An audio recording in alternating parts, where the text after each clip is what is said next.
Good evening, I'm Dennis Ward. Welcome to APTN National News.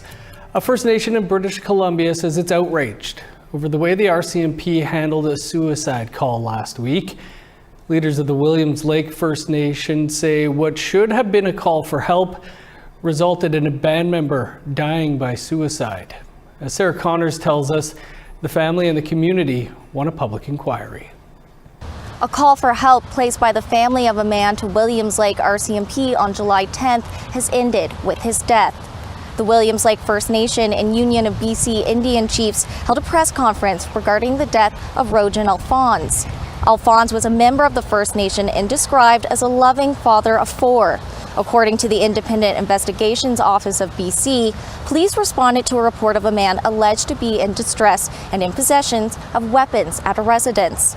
Alphonse's family says they placed the call to Williams Lake RCMP because they feared he was going to hurt himself. But Chief Willie Sellers says instead of receiving a welfare check by properly trained individuals, the situation escalated to a violent confrontation with RCMP, involving an emergency response team with body armor, armed vehicles, and tear gas, ultimately resulting in Alphonse taking his own life. When it was just a distress call for help for the people of color in our city, which there is many surrounding Aboriginal communities will now have a fear of calling the RCMP. I, for one, say with sincere, I will never call or trust the RCMP officer with how they had responded to a call for help. Now, Alphonse's family, along with the Williams Lake First Nation and the Union of BC Indian Chiefs, are calling for an independent public inquiry into the RCMP's response, as well as the need for a national reform regarding the RCMP's practices towards Indigenous people. Sarah Connors, APTN National News, Whitehorse. An alarming, unprovoked attack on a First Nations man in Battleford, Saskatchewan, has the man's family and the Federation of Sovereign Indigenous Nations calling for charges. APTN's Leanne Sanders has the details and a warning: some people may find this story disturbing. Where are my bats? Where are they? Where are my bats? On Sunday night, Colby Tatusis was returning a trailer he'd borrowed from friends when three men approached, demanding items from him. Colby's brother, Mylan Tatusis, describes what happened next. It didn't take long, and three individuals entered the yard, asked for where their stuff was. Colby was trying to figure out how he could communicate with them, maybe even help them look for what they were looking for, because he does know the people who live there. One of the men proceeded to climb over the trailer, between the trailer and the truck, and sucker punched him in the face, and then proceeded to grab him by the hair and assault his face further. The yard where the assault happened belongs to Eleanor Sunchild, the lawyer who supported the Bushi and Tatusis families during the Gerald Stanley trial. Tatusis says Sunchild told him she has given the security footage to the RCMP. It's not hard to find racism here. And ultimately, because of that, it's not hard to find racists. And one of the amazing things with this incident is that I expected to wake up the next day and have hate mail, similar to, what was going on during the Gerald Stanley trial. That wasn't the case. We actually had, extended friends and family in the Battleford community exposing these three individuals very rapidly, and saying who they were. Tatusis says issues of trespassing remain a huge issue in Saskatchewan, and yet these men entered a private yard and have not yet been charged. RCMP have issued a statement, which reads in part, North Battleford RCMP were dispatched to the scene at 6:50 p.m. and arrived shortly after, and the suspects had already left the area. Investigations take time to complete. Charges have not been laid at this time, and North Battleford RCMP are continuing their investigation into this incident, including working to identify and locate the suspects involved. Tatusis says the family is supporting his brother, who is recovering, and his young niece, who was inside the truck at the time of the assault. It was a violent act, and unfortunately, I'm hearing people on Facebook and seeing comments about how one of the attackers, people there have their whole life ahead of them, and that's really unfair because my daughter's 6 years old and she's already experienced this trauma. And how many of our people experience trauma similar to this in terms of colonial violence and oppression? So one settler kid going through this, I hope we really get to throw the book at them. Leanne Sanders, APTN National News, Battleford.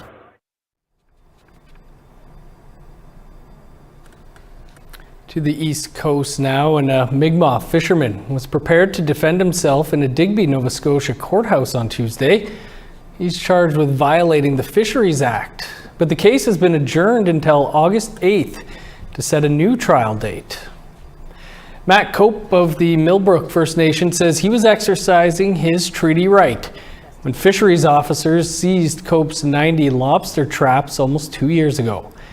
He was charged for harvesting lobster out of season and without valid tags. Cope says he was ready to defend his right to fish, but a conflict of interest with the prosecutors postponed the trial. He says the delay is costing him his right to fish and his right to a speedy trial. I fish to provide for my family in a number of different ways, and every day that my traps aren't in the water fishing, and every day that they're keeping them under the ruse of this kind of investigation, this whole process of criminalizing and vilifying me in the eyes of the public, I think this is unconstitutional. Time for a quick break. When we come back, we'll hear from the new president of the Native Women's Association of Canada. Stick around.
Welcome back.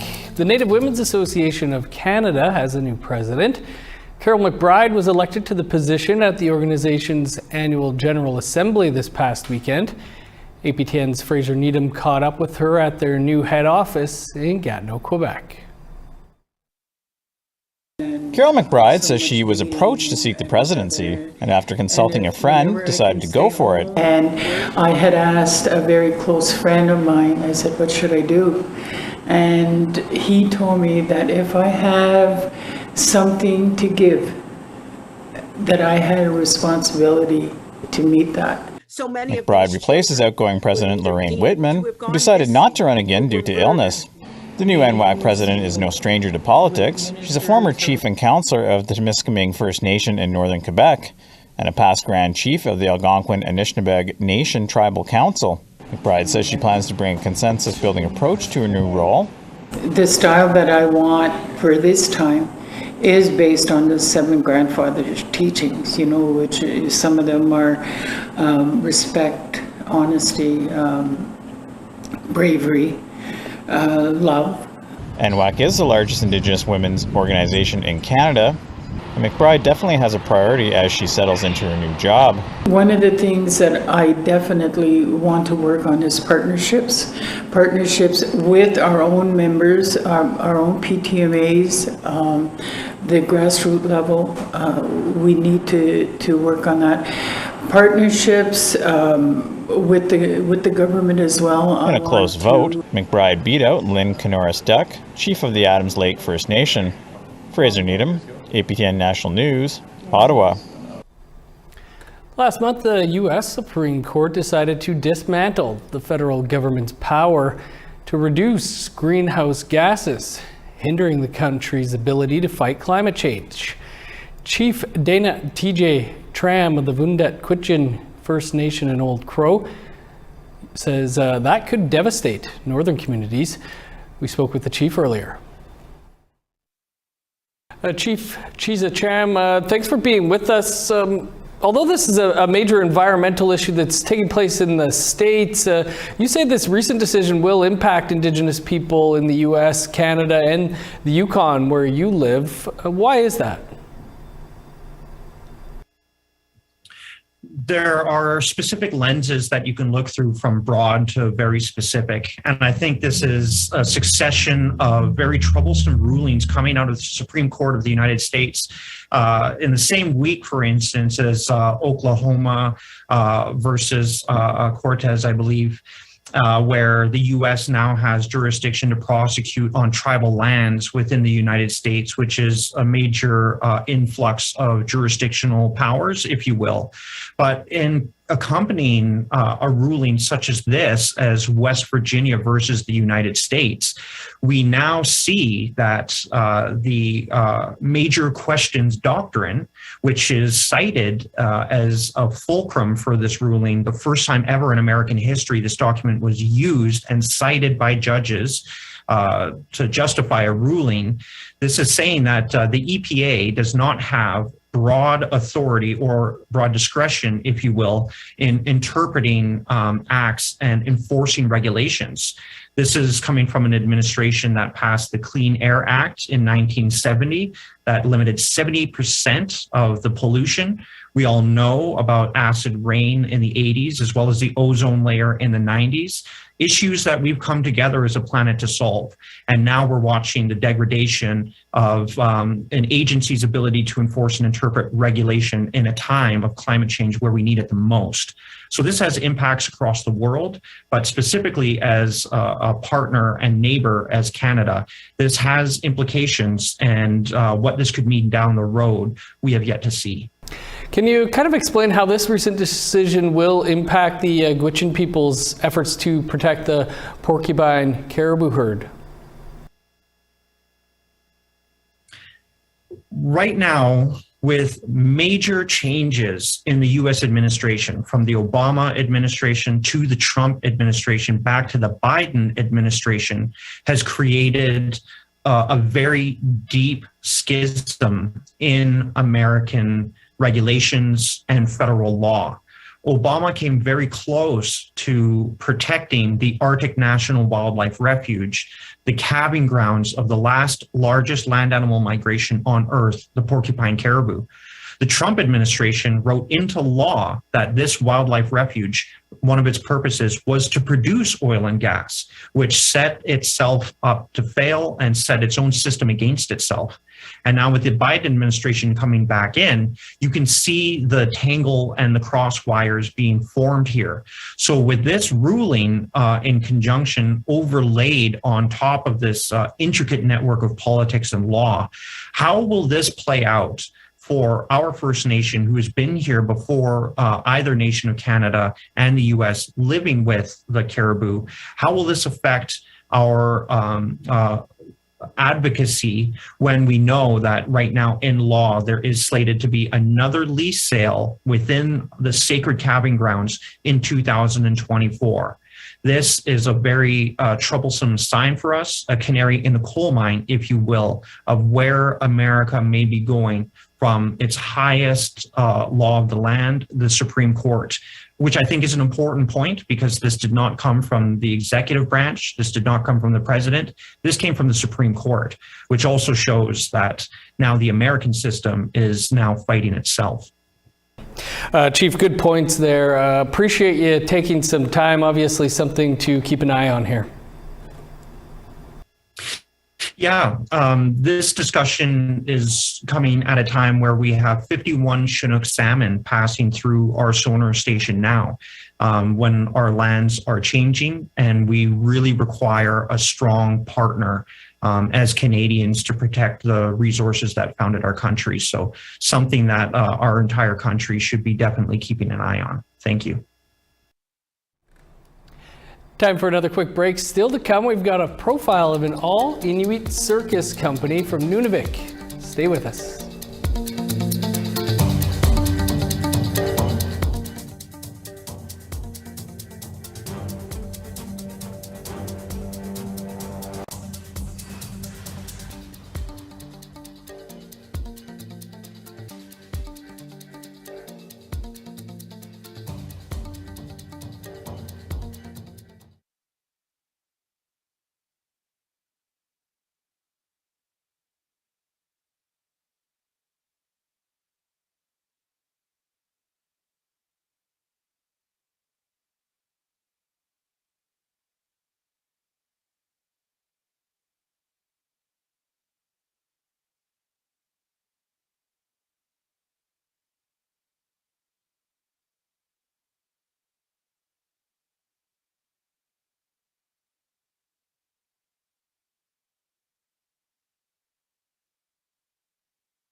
Welcome back. Time now for our photo of the day. And there has been some nasty weather in Manitoba as of late, and Dana Kelly was able to catch this shot of a lightning strike near Brereton Lake in southeastern Manitoba. Had to look that place up. If you have a great photo of nature, animals, pets, family, gatherings, or something else amazing, be sure to send that photo to share@aptn.ca. Now let's take a look at Wednesday's weather forecast. Starting on the East Coast, 27 with showers for Halifax, sunny and 26 in Fredericton. 18 with rain in Kuujjuaq, 11 and rain in Nain. 30 in Montreal, 28 with showers in Val-d'Or. 24 and rain in Sault Ste. Marie, 30 with showers in North Bay. 24 with rain in Thunder Bay, 27 in showers in Sioux Lookout. Rain and 27 for God's Lake, 24 with rain in Norway House. Rain in Winnipeg and a high of 26, 24 in Dauphin. 23 with showers in Regina and Yorkton. 25 in Meadow Lake, 23 in Buffalo Narrows. In High Level, 25 and sun, 27 in the sun in Peace River. 31 in Lethbridge, 25 and sunny in Edmonton. 24 for Vancouver and Victoria, 33 in Kamloops. Sunny and 24 in Prince George, 22 in Smithers. 18 in Old Crow, showers and 16 for Whitehorse. 21 in Yellowknife, 25 and sunny in Wrigley. 15 in Sax Harbor, 18 in Pawatuck. 17 for Baker Lake, 16 in Whale Cove. 7 in Resolute and Arctic Bay.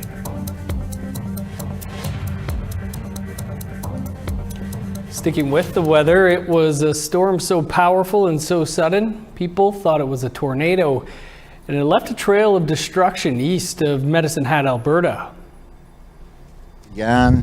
And I looked up and I saw the neighbor's house go up in a circle, and it was gone.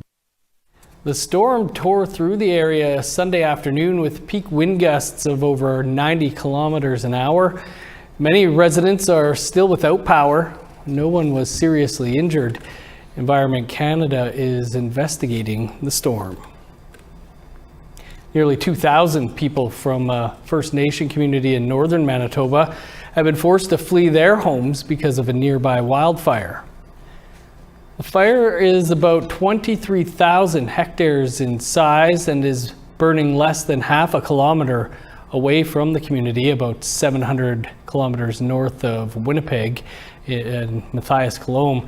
An emergency shelter is open at the University of Winnipeg for evacuees who didn't get a hotel room or have family to stay with.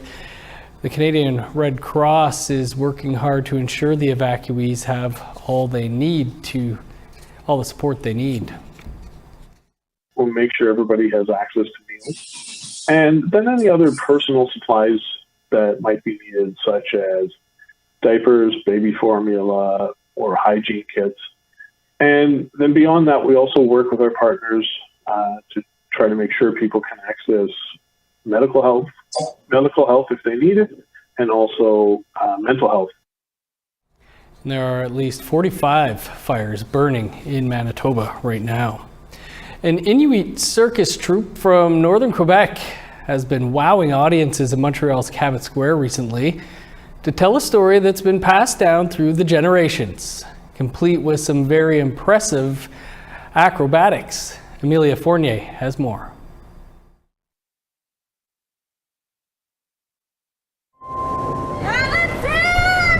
I love performing because it gives everyone a smile on their face, and I like getting the jitters. Despite her nerves, Minnie gave a stunning performance to kick off the summer's weekly free Indigenous performances in Montreal's Cabot Square. Cabot Square is known to be a gathering place for homeless Indigenous people, including Inuit in Montreal. We don't get a lot of our own People? Yes, into our shows sometimes because they're somewhere else or it's further. So it's going to be fun to share with our local people. Yep. Minnie and Mike are performers with Tupik Arctic Circus Group, or Tupik Act, an all-Inuit circus company from Nunavik. It's the creation for the show. That's the best part. Like most of the time we just like improvise and like, oh, let's put that there. And like, yeah. And the performance is amazing. I'm used to it now. Sally, one of TUPIC's co-founders and performers, spent a lot of time in Cabot Square during the early phase of the pandemic, volunteering, then working for Resilience Montreal, a homeless shelter. I was working at Resilience Montreal for about a year, and so I was very close to the homeless community of Cabot Square, which is a large Inuit population in the urban center. So it's very close to me, and ever since I started working at Resilience, I was always trying to implement how can I best serve my community. Chris, the fourth performer, said TUPIC is unique because of its focus on storytelling and use of Inuktitut. We get to tell the stories that our ancestors told and have fun with it by adding circus the way we want to. I have too much energy or not enough energy, I can go into the circus space and find that energy there and be able to do what I want. And especially working with this company, I can create what I want, use the language whichever I used to prefer. The show told the story of a granddaughter encountering old spirits as she tries to reconnect with her more traditional grandmother. Chris also said TUPIC has helped him connect with his culture. His face tattoos were based on his stage makeup to look like the tattoos hunters got to show they provided for their communities. With these markings on my face, I want to remind myself that I'm here to provide for the people that I love and the ones that I care about. Through my performing, through my anything that I can do, I try to give back as much as I can. TUPIC will be performing throughout the summer at various locations around Quebec. Emilia Fournier, APTN National News, Montreal. Cool moves. He was called the greatest athlete in the world. And now James Francis, or Jim Thorpe, is taking back his rightful place at the podium. Thorpe was a citizen of the Sac and Fox Nation in what became the state of Oklahoma. He is an iconic hero among Native Americans. At the 1912 Olympics, he set records and won gold medals in the decathlon and pentathlon, but was stripped of those medals after it was discovered he got paid for playing minor league baseball just prior to the Olympics, for what amounted to just room and board. The Olympic Committee erased his records and took back his medals. Thorpe went on to play Major League Baseball, football, and professional basketball, but never recovered from the loss. Late last week, his supporters had a lot to cheer for, as their decade-long efforts paid off. Thorpe was reinstated as a gold medalist, and his records were added back into the history books. Bill Mills is a long-distance runner who won gold at the 1964 Tokyo Olympics. He said he broke down in tears when he heard the news. We have to tell our own stories. We have to tell our stories. We must never let the winds of change or the passage of time wash those footprints that Jim Thorpe laid on Mother Earth away. Our young people can learn from Jim Thorpe's brilliance and his intensity, and not just young Native people, but people throughout the world, Indigenous people. It's our time, and we have to tell Jim Thorpe's story. What an impressive athlete, and a long time coming for sure. That's all the time we have for your APTN National News for this Tuesday. For more, you can visit our website. That's where you'll also find an exclusive story on the Assembly of First Nations awarding a $250,000 contract to a company established by its current and previous chief executive officers, according to documents obtained by APTN News. Now stick around, an encore presentation of Face to Face is up next with guest Tara Hauska. I'm Dennis Ward, thanks for being with us. Have a great night.